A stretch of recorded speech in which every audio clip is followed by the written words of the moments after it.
When the Hagia Sophia in Istanbul was built in the 6th century, it was the largest building in the world, an engineering marvel. And the unique acoustics inside inspired composers to write 10 centuries' worth of religious music, specifically to be sung there. Then the Ottoman Empire invaded in 1453, and the Hagia Sophia became a mosque.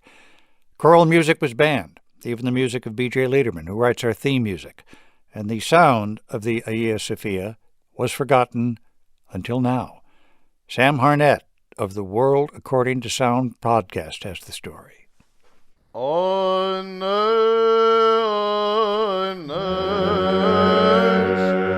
This 13th century Byzantine chant is being sung by Capella Romana, a choir from Portland, Oregon. This is what they sound like in a studio.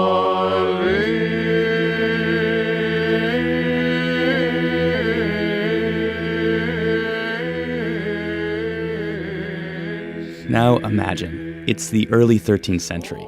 You're sitting inside the Hagia Sophia. Marble pillars rise up around you. Dusty light filters into the windows in the massive dome above. And this is how you might hear Capella Romana.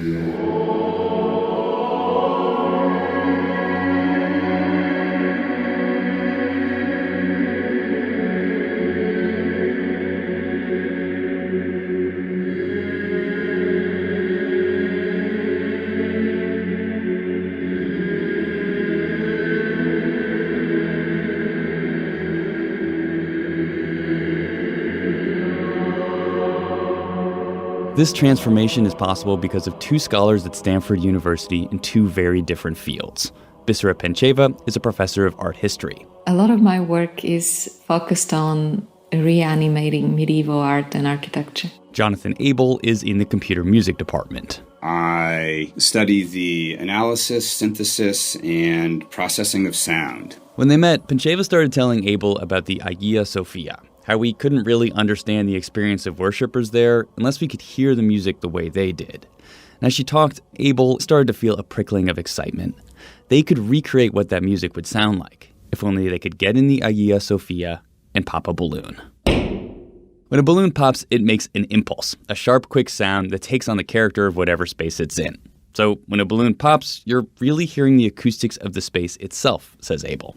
The space interacts with the sound, bringing back to listeners information about the geometry, the size, the materials present, that sort of thing. Pencheva volunteered for the balloon popping mission at the Hagia Sophia, which is now a museum. She flew to Istanbul and convinced the museum to let her in after hours. So I had all the equipment and I spent 5 days in the space. The guard pops the balloon while Bisera is wearing little clip-on microphones right near her ears.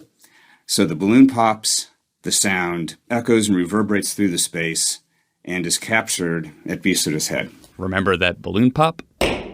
Here is what Pencheva recorded inside the Hagia Sophia.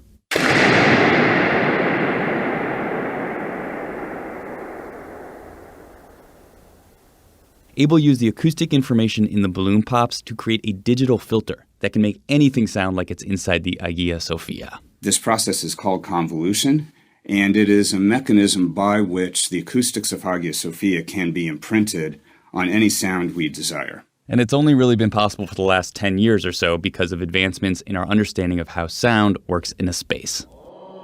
So, imagine, it's the early 13th century. You're sitting inside the Hagia Sophia. Marble pillars rise up around you, and dusty light filters into the windows in the massive dome above. It's actually something that is beyond humanity that the sound is trying to communicate.